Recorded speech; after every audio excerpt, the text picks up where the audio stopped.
nggak taunya pas ada letupan besar. Jadi sebelumnya letupan besar itu kayak ada napas, wush, wush, wush gitu, dush, deh. Nah, satu ketika ada jeritan, wah, nggak taunya satu warga negara asing itu kena kepalanya. Wah. Tapi menurut saya pribadi, bukankah itu suatu tindakan yang agak nekat, Om? Membahayakan diri sendiri juga, Mas? Ya, hitungannya itu. Cuman kami terbawa, satu ada istilahnya tembung dari porter kalau saya minta bantuan Masnya, dan porter itu tuh udah melihat kalau saya mampu. Dan itu karena katanya Mbah Dipo itu karena ada cincin itu.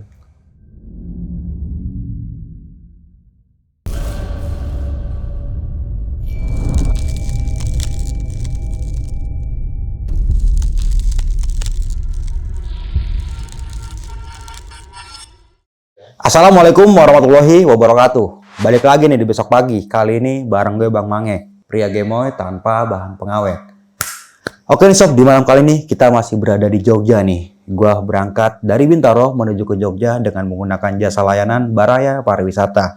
Selama perjalanan menyenangkan, aman, dan damai nih. Yang lebih gokilnya lagi, supirnya ini tuh on time dan tidak ngaret waktu. Cocok banget buat kalian yang pengen berpergian kemanapun itu.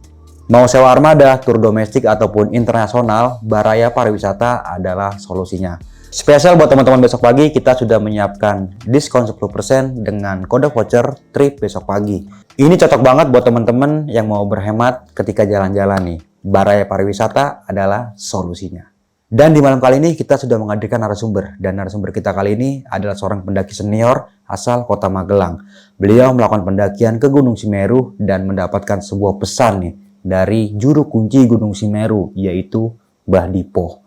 Untuk lebih jelasnya, langsung aja nih kita sapa narasumbernya di malam kali ini. Selamat malam, Om Dono. Malam. Apa kabar nih, Om?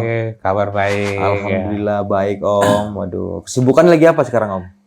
Biasa, kami ada pekerjaan operator rafting. Oh, oke. Rafting, terus pendakian gunung. Oke. Ya, privat trip gitu, terus outbound.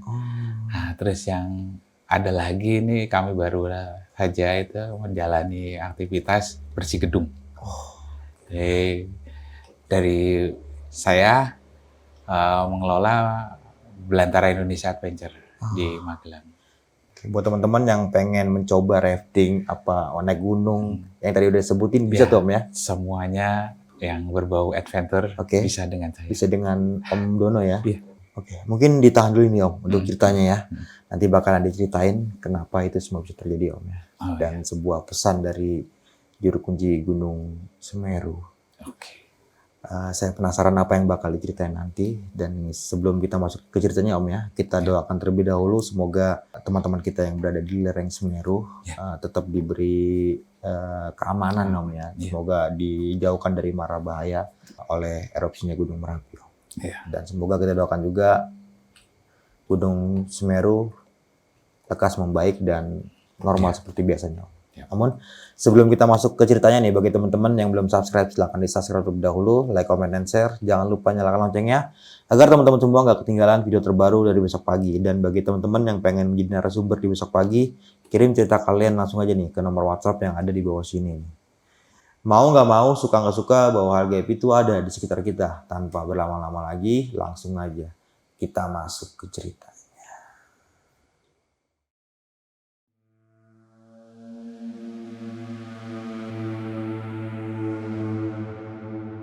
Orongannya jika tidak siap. Jadi kami pendakian berempat, itu dari Jogja, naik jurusan ke Malang, terus Malang ke Tumpang. Dari Tumpang itu kita naik jeep. Nah, kebetulan jarak berapa kilo itu jeep mogok.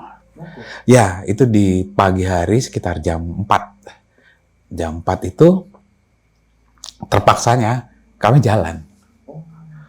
Dari jalan, terus sampai desa Ranupane, dusun Ranupane, dan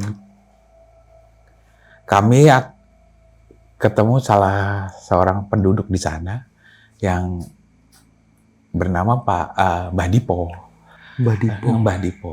Nah, terus Mbah Dipo itu menyarankan saya itu jangan melakukan pendakian di hari itu.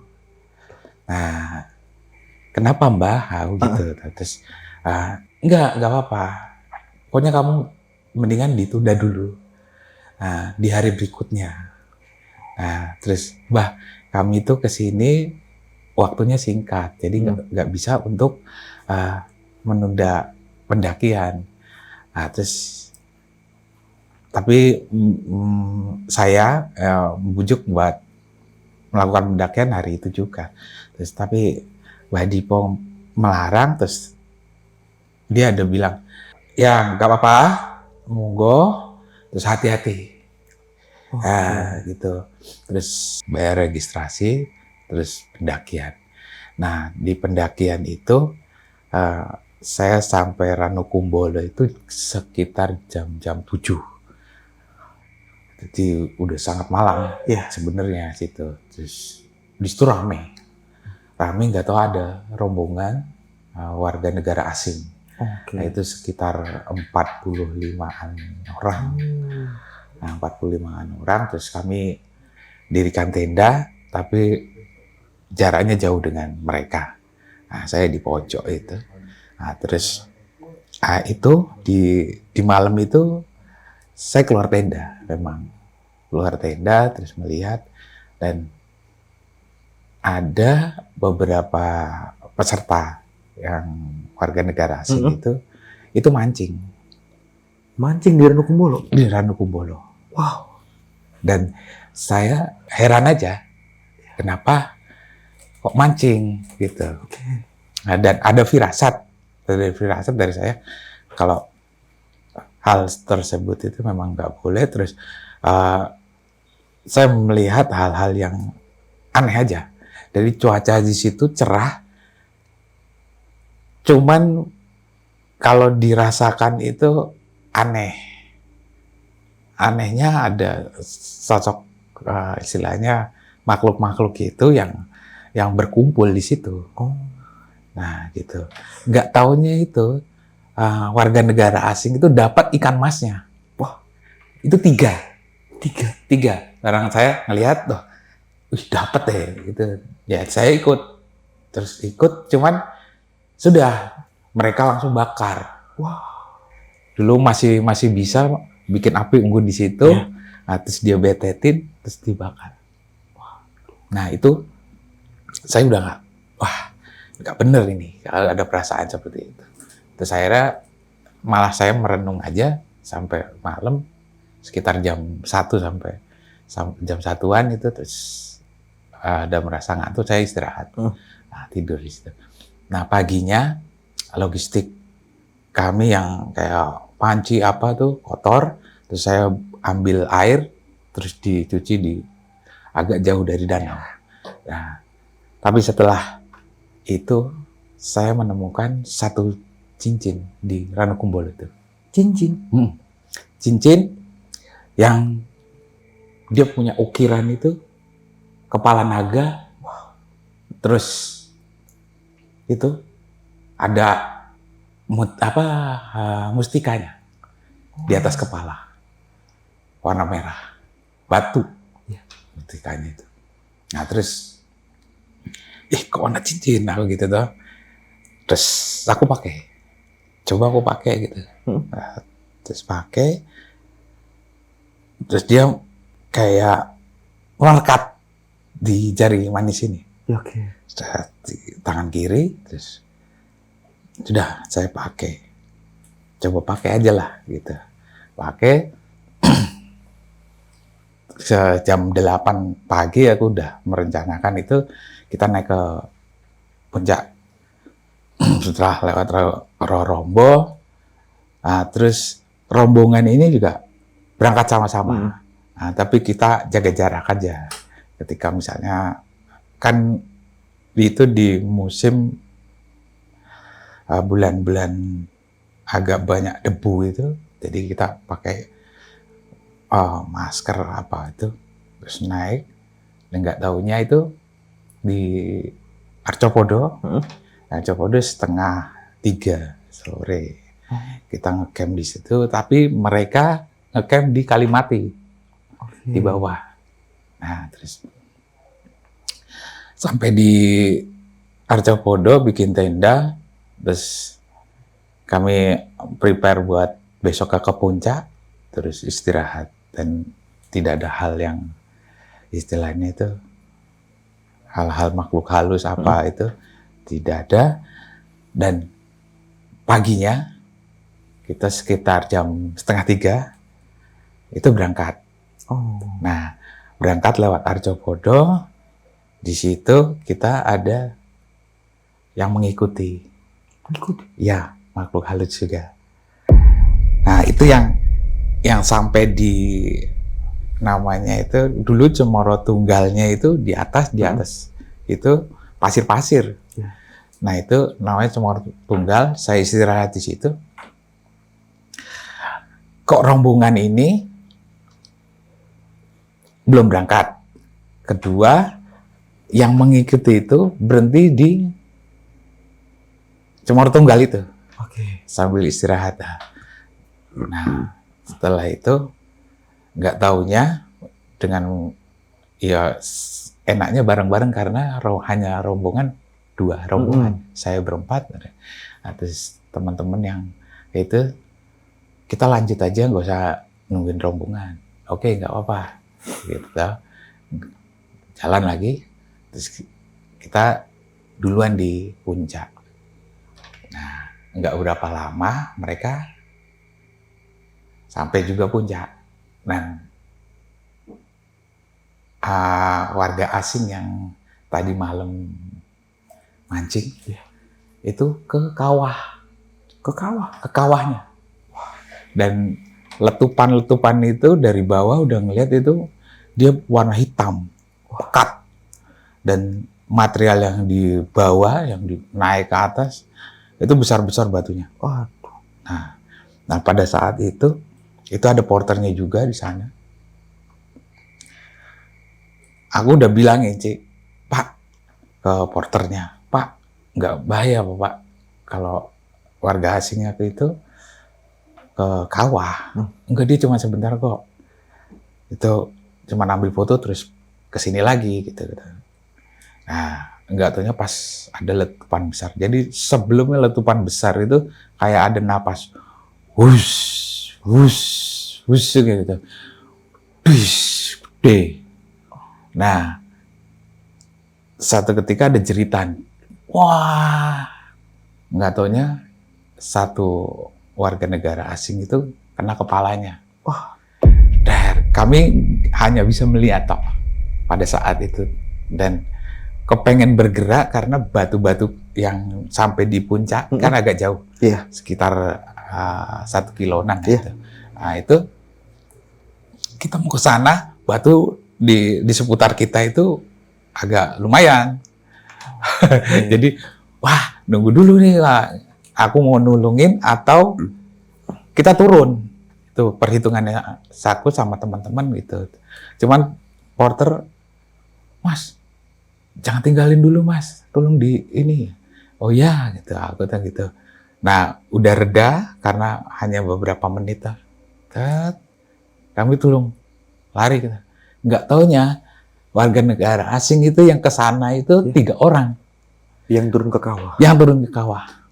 Itu aku ngeliatnya cuma 1, nggak taunya 3 orang. Nah, itu udah akhirnya yang kepalanya kena batu itu langsung seketika meninggal.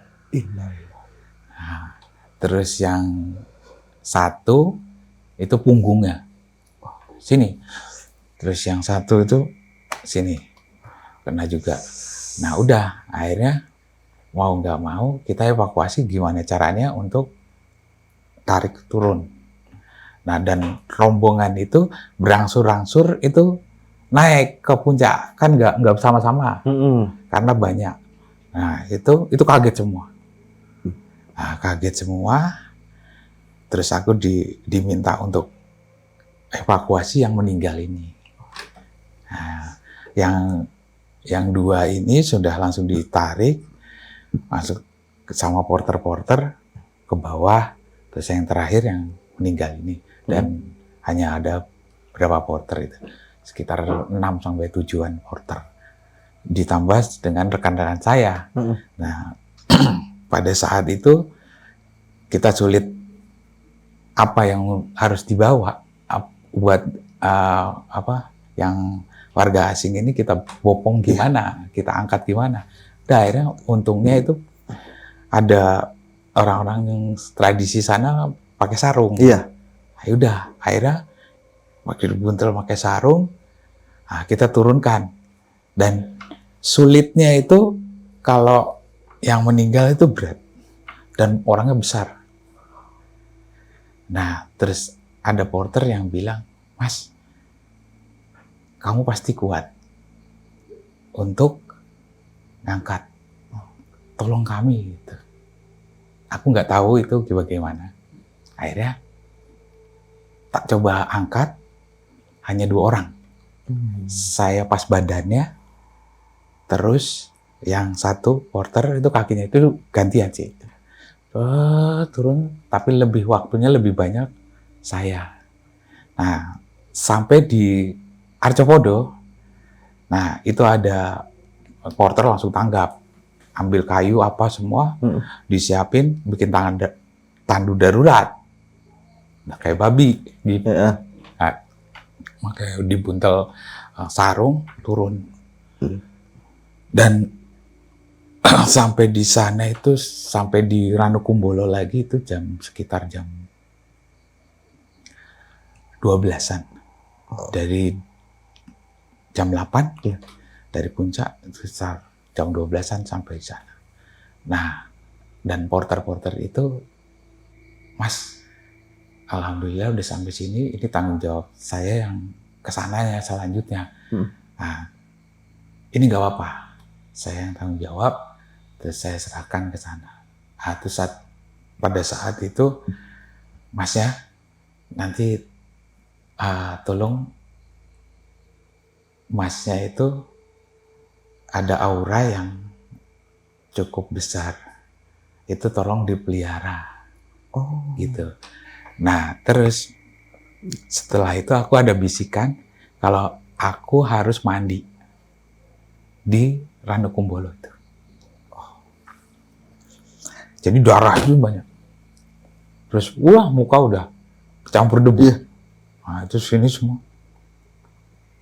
mandi, bersihin semuanya. Nah, bersih semua, terus akhirnya mereka itu di jam itu rombongan berangsur-angsur kembali ke base camp Ranupane. Terus kami memang agendanya masih 1 malam lagi di Ranukumbolo. Terus anak-anak udah saking capeknya juga, "Mas, aku tak di sini aja, kita camp di sini aja nggak apa-apa." Nah, tadinya rame, itu udah pergi semua, jadi sekitar jam 7 malam. Itu jam 7 malam itu sepi semua. Dan teman-teman itu karena capek juga, tidur, dan saya nggak bisa tidur pada saat itu. Nah, itu ada bisikan kalau saya itu harus melihara cincin itu. Gitu. Terus itu dengan bahasa Jawa itu diopeni gitu. Dan ini apa artinya? Gitu. Nah, terus akhirnya ada putri yang di situ itu nemoni. Tadinya bisikan, terus katanya nemoni. Nemuin saya, kalau Masnya orang yang baik, tolong dijaga. Dalam arti dalam perilaku, terus kesabaran, kejujuran, itu harus dipelihara. Seperti itu. Terus itu hanya sebentar aja, terus dia pergi. Dan yang saya heran ya itu, dia perginya ke arah Ranukumbolonya. Oh. Jadi ngecamp saya itu di dekatnya prasasti yang ada di Ranukumbolo Ya. itu. Dekat situ, terus dia pergi di situ. Dan itu hilang. Nah, terus aku punya komitmen kalau aku harus seperti apa yang dipesankan oleh itu. Terus akhirnya saya tidur kembali ke tenda. Besok paginya itu aku packing terus cepat-cepat ke Ranupane untuk menemui Mbah Dipo itu. Oh, oke. Jadi Mbah Dipo itu ketemu saya langsung salaman, langsung senyum. Nah, senyum itu punya arti, maksudnya aku, kalau senyum ini pasti punya arti, jangan sampai aku harus tahu harus gimana Mbah Dipo ini. Cuman kalau orang tua dulu itu banyak rahasia yang tidak diungkapkan. Oke. Nah, gitu Mbah. Kehati-hatian pesannya Mbah itu ke saya itu apakah seperti ini kejadiannya? Dia ngangguk. Nah, terus Mbah, ini saya nemu cincin. Nah, tolong Mbah yang istilahnya yang penduduk setempat bawa cincin ini. Saya tidak berhak untuk istilahnya ngopeni ini. Terus aku punya pemikiran kalau dikembalikan di tempat Mbah Dipo itu cincinnya. Gitu tuh, udah gitu Mbah Dipo, jangan, kamu pakai aja. Terus istilahnya yang memberikan kekuatan kamu itu untuk menolong itu sebagian tenaganya itu dari situ. Oh. Jadi apa yang diomongkan sama porter itu nanti terrealisasikan, diungkapkan sama Mbah Dipo itu. Wah, saya turun. Jadi ceritanya,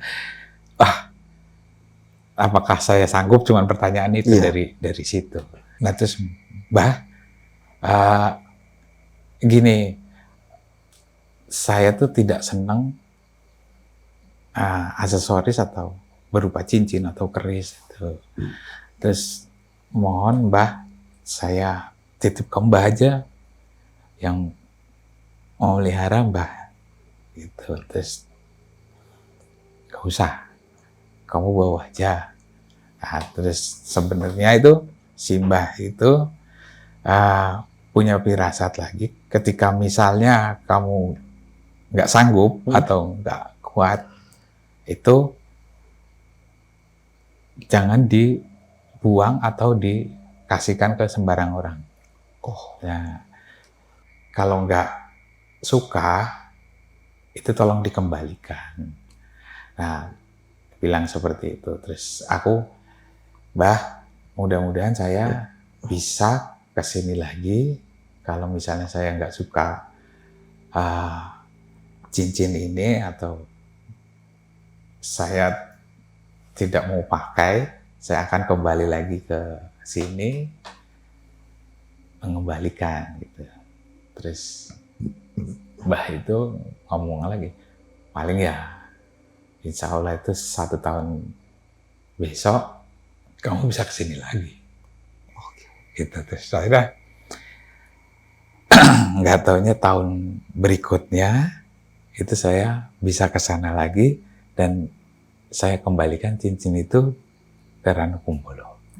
Oke. Gitu ceritanya. Dan saya merenung, memang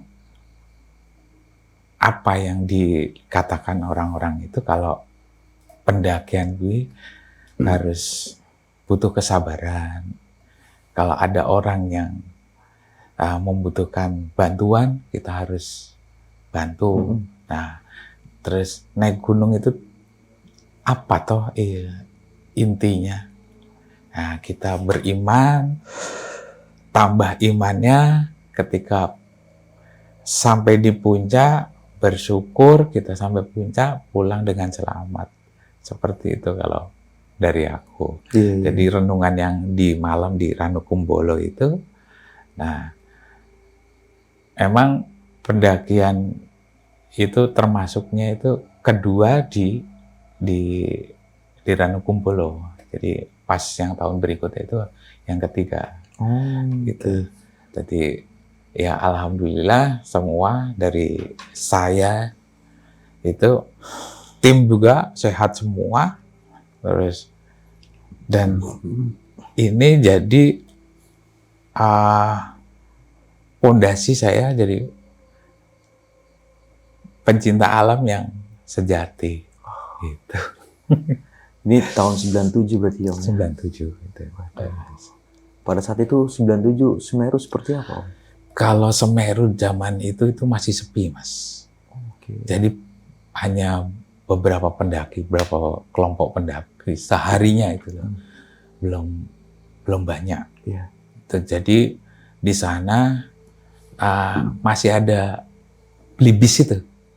Oh, burung belibis. Burung belibis. Kalau pagi itu dia keluar.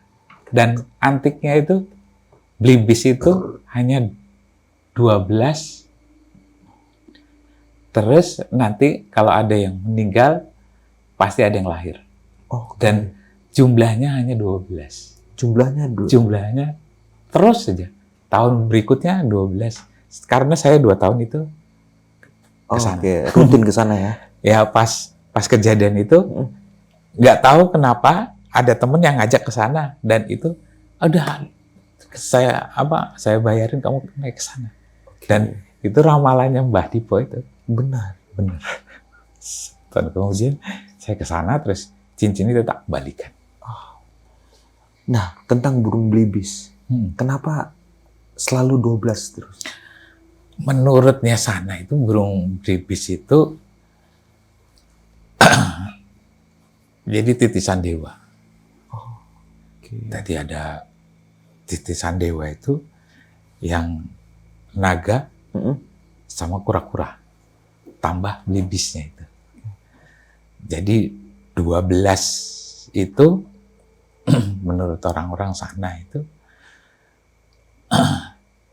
dia nggak boleh diburu juga. Terus dia hidup di situ juga. Kalau masa yang sekarang itu nggak tahu kemana belibis itu. Kalau kemarin itu saya ke sana itu di bulan Juli, itu juga nggak ketemu belibisnya. Udah nggak ada berarti Om? Sudah nggak ada. Jadi itu juga pas pendakian saya yang pertama itu hanya di lubuk hati aku yang paling dalam ketika misalnya ada aku sudah punya istri dan anak mau tak bawa ke situ. Dan kebetulan kemarin Juli ke sana. Bareng keluarga. Nah, perbedaannya tahun 97 sama kemarin itu? Oh, jauh.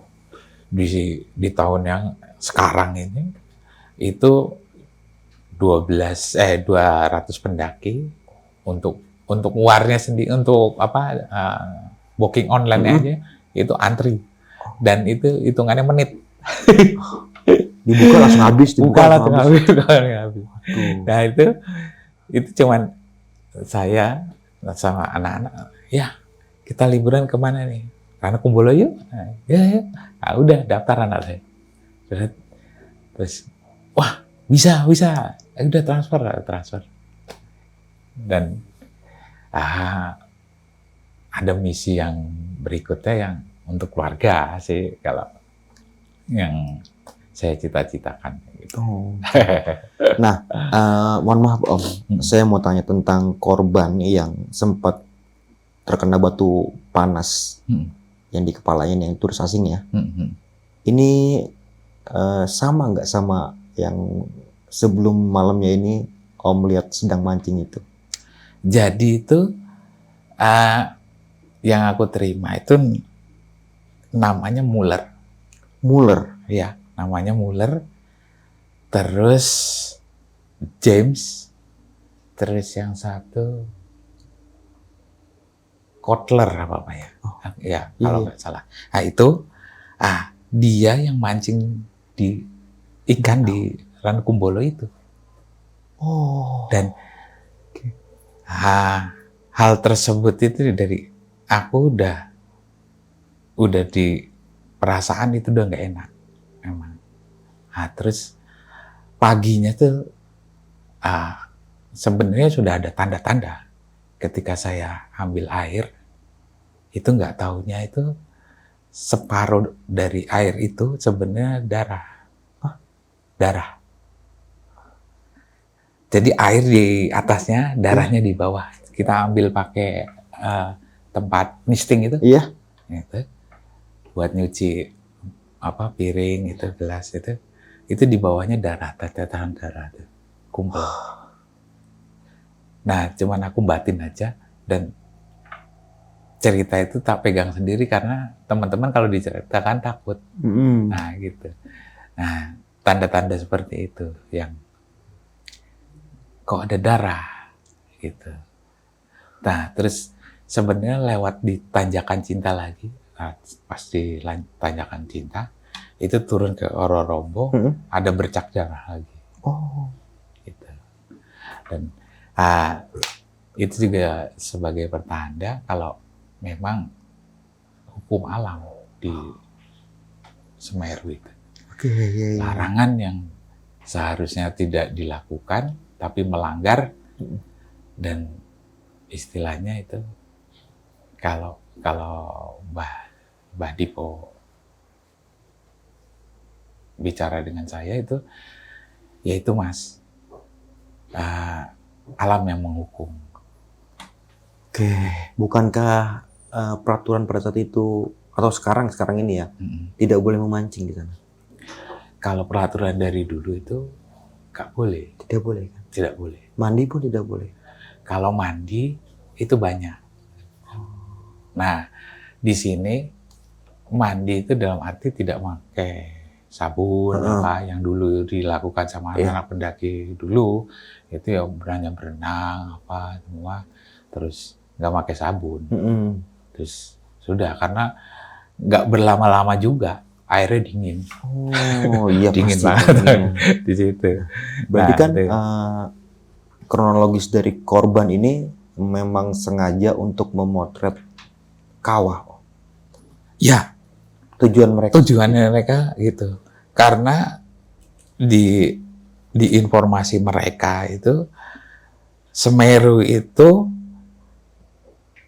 istilahnya gunung dari Everest dari Hindia itu dipindahkan sama dewa ke Pulau Jawa. Maksudnya dipindahin ke Pulau Jawa itu seperti apa? Jadi Pulau Jawa itu gonjang-ganjing, Mas. Oh, nggak stabil. Nggak stabil. Oke. Goyang terus. Nah, setelah Semeru itu ditaruh di tanah Jawa, itu anteng. Oh. Dan ada percikan-percikannya itu jadi Bromo, terus jadi Raung, terus jadi Gunung Penanggungan. Nah itu, jadi seimbang. Itu ceritanya yang menurut mitosnya di sana seperti itu. Dia mau ngerti itu, yang orang-orang itu. Makanya dia sempat istilahnya itu moto. Dulu masih hanya foto yang bisa itu. Gitu. Pada zaman itu, bukankah setiap pagi Merapi itu mengeluarkan jadi Saloko itu? Semeru itu kawahnya namanya Jonggring Saloko. Iya. Nah, itu kalau pagi itu antara 15 menit. Iya, memang itu udah selalu letupan. Oke. Letupan gitu. Kalau pagi rentangnya waktu itu cepat. Jam 8 sampai jam 12 itu agak jarang. Jadi letupannya itu misalnya 1 jam sekali, terus 30 menit sekali gitu. Ya, di waktu-waktu antaranya jam 8 sampai jam 12. Oke. Itu makanya evakuasi itu harus cepat-cepat. Di situ. Dan itu evakuasi yang mungkin bisa dibilang mempertaruhkan nyawa juga, Om. Iya, karena ada istilah itu blank 75 Iya. di Arcopodo. Kita agak dari atas itu agak ke kanan sedikit jurang yang istilahnya kedalaman 75 meter. Nah, di saat kan sempat turun juga berarti Om untuk mengangkat korban ini ke atas lagi ke puncak. Nah, itu jaraknya dari puncak ke tempat bibir dia foto itu jauh nggak Om? 1 kiloan. 1 kilo. Jadi agak dia turun gini. Iya. Terus agak masuk ke bibir kawah malah. Jadi yang sempat meninggal turun ke bibir kawah. Iya, jadi yang meninggal itu posisinya di situ. Dan itu evakuasinya kalau aku zaman segitu itu mengerikan karena meleset sedikit kita masuk yang kawah, Ikut jatuh ke kawahnya. Nah, itu dengan cara seperti apa Om? Ngangkat dia ke Gini, atas. jadi kita rasanya itu rasa emosi terus campur jengkel. Kenapa kok ke situ? Dan terus kita cepat-cepat untuk nolong. Itu aja yang saya pikirin. Dan teman yang 3 orang itu nggak berani. Itu ada di puncak. Iya. Saya sama porter aja. Porter juga ikut turun juga. Turun juga. Lari. Terus porter ambil yang cepat-cepat yang masih hidup, bawa cepat-cepat ke atas. Nah, tinggal aku sama ada beberapa porter itu yang ada 7 itu ambil yang meninggal di situ. Berarti itu cepat kok. Jadi antara 20 menitan, Mas. Jadi kalau saya lari dari puncak ke situ dan saya nemuin jenazahnya itu udah jenazah. Saya pegang Ranadi di leher itu sudah nggak bergerak. sudah tidak ada napas. Sudah nggak napas. Berarti MD di tempat Om. Iya, MD di tempat. Dan teriakan gitu nggak taunya kalau istilah orang mau meninggal itu sakaratul maut, dicabut nyawanya itu pas dia teriak. Berarti kan jaraknya lumayan hampir sekilo ya? Iya. Terdengar jelas. Berarti kencang dong teriakannya? Kencang. Dia salah katanya, ya kemungkinan itu kepala atau terus mungkin spontan sekalian dicabut nyawanya. Gitu. Tapi mohon maaf Om, pada saat itu Om melihat korban seperti apa Om? Apakah tembus di kepala ataukah gimana Om? Jadi dekok di ubun-ubun, dan rupanya gosong karena saking panas ya. Gosong. Tadinya orang putih, orang Jerman, orang Jerman putih, itu gosong. Darah matinya itu di sekitar kepala sampai dada itu kosong. Yang darah yang ini nggak taunya muncrat ya. Itu pori-pori keluar darah. Makanya aku banyak darahnya itu. Iya. Ini kan itu berarti kan batunya nggak besar Om. Besar. Batu lavanya itu besar berarti. Besar. Semana kira-kira Om? Ada segini Mas. Seperti bola basket. Bola basket? Segitu. Tapi kan dan campur panas. Itu kan panasnya. Ya kalau istilahnya itu lebih dari 100 derajat lah. Yang jaraknya berkilo-kilo ke bawah aja masih dampaknya masih parah panasnya ya. Apalagi yang memang langsung dari mulut. Iya. Makanya saya tuh tadinya itu saya fokusnya ke orang itu. Jadi saya tuh ngeliat jelas. Makanya kok gitu, langsung kaget aja dia teriak. Makanya karena fokus saya mendengar dia teriak gitu. Berarti jarak 1 kilo. Dan kalau di suasana di sana dengan letupannya itu kan wus, setelah itu langsung das, besar. Dan batu itu udah kita gini udah. Oke. Nggak menghindar, udah Ikut juga. ikut juga. Nah itu udah gini sudah.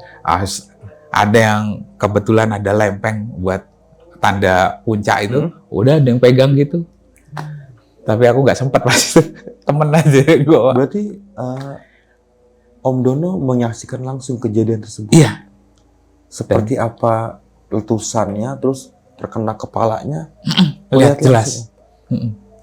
Kecil orangnya itu. Jadi kita ngelihatnya kecil, kena tas. Langsung teriak. Waduh, ngeri itu. Dan baru itu aja. Gitu. Seumur-umur baru itu ngeliat sakaratul maut. Itu udah ya saya ke sana lari, terus saya periksa, katanya sudah meninggal. Sudah di tempat. Tapi masih ingat jelas nggak Om, ini asal negara Jerman ya berarti ya? Dan namanya tadi masih ingat juga ya? Kokler Kotler. itu. Pada saat itu ada nggak Om di media sosial atau berita di tahun segitu, ada nggak berita tentang Jadi itu gini, tewasnya pendaki itu? memang di tahun itu kan sulitnya informasi. Iya. Dan negara kayak Indonesia itu tentunya ditutup. Karena itu kayak open trip gitu loh Mas. Kalau sekarang open trip gitu. Kayak turis asing. Oke. Gitu. Karena 45 orang. Dan dia bikin camp itu di Ranokumbolo, tenda panjang, tenda komando tuh Mas, zaman dulu, yang ABRI punya. Bawa genset juga, bawa kursi, dulu kursinya lipat itu masih berupa itu, kursi kayu yang bisa dilipat. Bawa meja juga. Dan sajiannya itu ada buah, ada logistik. Porternya sekitar 50-60 orang. Itu Porternya aja. Nah, ini kan bukannya sudah dijelasin kalau di puncak itu jarak aman minimal berapa meter? Ya, sudah. Apakah mereka tidak dikasih tahu sama porter itu? Sudah. Cuma? Nah, itulah yang aku bilang tadi. Kemungkinan besar ada hasrat ke sana, tapi ada pelanggaran yang dia lakukan. Jadi karena saya percaya itu Gunung Semeru itu hidup. Halo sob, sebelum lanjut ke video, gue mau kasih tahu nih bagi teman-teman semua yang mempunyai cerita horor, kalian bisa langsung aja kirim cerita kalian ke Instagram kita, yaitu dengan keywordnya besokpagi.edv atau ke email besokpagi.ch@gmail.com. Tunggu apa lagi? Langsung aja kirim cerita kalian segera. Yang jelas itu sebuah, bagi negara itu sebuah istilahnya itu aib benar. Oh, makanya Ditutup karena mereka itu sebenarnya minta helikopter yang evakuasi, untuk evakuasi. Taman kan pada zaman itu helikopter jelas nggak ada. 97 ya? 97 untuk evakuasi SAR di gunung itu kan nggak ada. Iya. Hanya aib ditutup. Ya. Dan istilahnya kita bawa mereka pun itu hanya darurat pakai batang kayu. Alat seadanya gitu. Alat adanya. Nggak ada alat lainnya. Iya. Nggak ada tandu gitu. Nggak ada. Tapi menurut saya pribadi, bukankah itu suatu tindakan yang agak nekat, Om? Membahayakan diri sendiri juga, Mas? Ya, hitungannya itu. Cuman kami terbawa. Satu ada istilahnya tembung dari porter kalau saya minta bantuan Masnya, dan porter itu tuh udah melihat kalau saya mampu. Dan itu karena katanya Mbah Dipo itu karena ada cincin itu. Kemungkinan kalau mungkin saya tidak menemukan cincin kui, saya tidak kuat dan juga tidak bisa menolong itu. Begitu jadinya. Nah, mengenai masalah cincin nih Om ya. Ini kan hampir setahun Om pegang. Saya pegang. Ada Ada nggak di dalam setahun itu? ada sebenarnya di setelah naik gunung itu. Kalau dipakai, sebenarnya sih nggak apa-apa dipakai. Cuman kekuatannya bertambah. Gitu. Makanya saya nggak mau karena nanti takutnya musyrik. Aku pertama kali dibilang seperti itu, aku hanya takut memang kalau sampai musyrik, nah itu yang Tapi perbedaannya berarti nyata banget Om. nyata, Contohnya? jelas. Sekarang kalau naik gunung 30 kilo di zaman itu, Oke. kayak kebut gunung, itu banter Mas. Misalnya, ayo naik gunung, itu ada porter.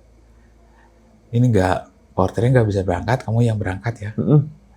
Nah itu dulu ada ya di tahun itu ada beberapa bulan itu saya itu dikasih di Merapi untuk pasang seismograf. Oh, oke. Udah, mau nggak mau bawa itu alat-alat. Iya, kan agak lumayan berat itu Om. Berat, Tapi ngerasa beda Om. beda. Atau kalau istilah Jawa itu les, gas.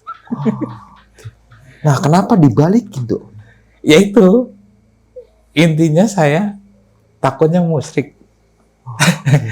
Jadi dengan istilahnya ya, aku pakai, cuman kalau nggak ada keperluan, saya simpan aja. Tapi nggak ngefek kemana-mana Om ya, amannya. Enggak. Dan itu juga sudah kayak diprediksi sama Mbah Dipo. Ya, Paling setahun kamu ya. bakal kesini lagi. Dan kayak Mbah Dipo itu, dia sudah bisa membaca pemikiran orang. Karakter orang, dia udah bisa baca. Iya. Gitu. Dan pendakian berikutnya, saya langsung ke tempat Mbah Dipo. Nggak ke base camp lagi. Enggak. Jadi rumahnya sebelum base camp. Kalau Mbah Dipo, saya agak lama di situ. Dan semua saya ceritakan ke Mbah Dipo tentang cincin itu. Nah, menurut Mbah Dipo itu seperti apa? Karena jadi gini, ini agak melenceng sedikit, nggak apa.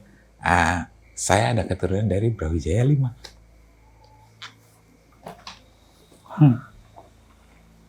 Menurut Mbah Dipo seperti itu. Itu Om sendiri yang cerita apa mungkin Mbah Dipo langsung Mbah menebak? Dipo jadi nebak. Gitu ceritanya. Jadi kalau Semeru itu ada hubungannya dengan Brawijaya 1. Oke. Brawijaya 1, Brawijaya 2 di Dieng, Brawijaya 3 di Arjuna, Brawijaya 4 itu ada di Sumbing. Brawijaya 5 ada di Tahu. Seperti itu. Nah, awal pertama kali bertemu Mbah Dipo, Om Dono sempat berpikir nggak sih kalau beliau ini memang orang? Saya malah nggak tahu kalau dia itu juru kunci. Pada saat itu nggak tahu? Nggak tahu. Jadi ketika saya jalan, karena jeepnya mogok, jalan terus ada Mbah Dipo nemuin saya, dia nawarin kalau istirahat di rumahnya. Kayak orang Jawa, ayo monggo, kalau mampir gitu. Oke. Mampir, ya gitu. Dan Mbah Dipo nggak buka kalau dia juru kunci. Itu kebuka ketika informasi dari luar. Saya nggak tahu kalau Mbah Dipo itu memang juru kunci. Dan pertemuan saya yang ketiga di Semeru, ketiga pendakian Semeru itu juga nggak bilang dan tidak membahas itu. Tapi memang belum tahu. Saya belum tahu. Pendakian 1, 2, 3 belum tahu kalau yang 1 saya nggak ketemu Mbah Dipo. Yang hanya kedua dan ketiga. Oh, dan itu belum tahu kalau beliau itu seorang kuncen gunung bro. Belum tahu. Itu jadi yang saya terkesan itu. Terus dia meninggal di 2007. Gitu. Terus setelah itu saya ke sana lagi, terus mau cari Mbah Dipo, katanya Mbah Dipo udah meninggal, terus itu dibuka. Oh, baru tahu. Baru tahu itu. Kalau beliau ini juru kunci Gunung Semeru. Sempet dengar pesan-pesan atau petuah-petuah dari beliau nggak sih pada saat itu, Om Dono? Kalau petuahnya itulah Mbah Dipo itu, kalau hidup itu harus jujur. Terus kalau hidup itu nggak boleh sombong. Kalau hidup itu penuh dengan kesabaran. Oke. Nah, kalau tentang Semeru? Nah, itu ada hubungannya tentang Semeru. Karena di dalam diri Semeru menjadi, kalau istilahnya itu pakunya Pulau Jawa. Oh, Dan istilahnya itu dia harus kuat dan harus jujur juga. Harus sabar. Karena gunung-gunung yang lain itu kan yang dia ujung tombak. Kalau dia nggak bisa istilahnya ngomong lah, gunung-gunung lain akibatnya ini goyang Pulau Jawanya. Gitu. Makanya saya sama Mbah Dipo dipesankan seperti itu. Om, sebelum mengakhiri video kali ini, mungkin Om Dono punya sepatah dua kata nih Om buat teman-teman yang mendengarkan cerita di malam kali ini. Jadi bagi pendaki-pendaki pemula, terus pendaki-pendaki yang sudah lama mendaki, teruslah berkarya untuk lingkungan hidup, untuk masa depan Indonesia. Karena hubungannya itu antaranya pendaki dan alam ini yang harus dijaga itu sangat erat. Dan banyak yang istilahnya tanda-tanda alam yang harus dimengerti oleh kita. Nah, kerusakan hutan itu mempengaruhi dengan jalur, misalnya ada letusan, jalur lahar yang kemana. Itu kebanyakan di era sekarang gunung-gunung itu mencari jalan yang lama. Jadi dari saya, perhatikanlah lingkungan di seputaran gunung. Oke, terima kasih banyak Om Dono udah mau berbagi kisahnya, dan gua kembali mau mengingatkan buat teman-teman semua yang pengen jalan-jalan mau keluar kota ataupun ke internasional, Baraya Pariwisata adalah solusinya.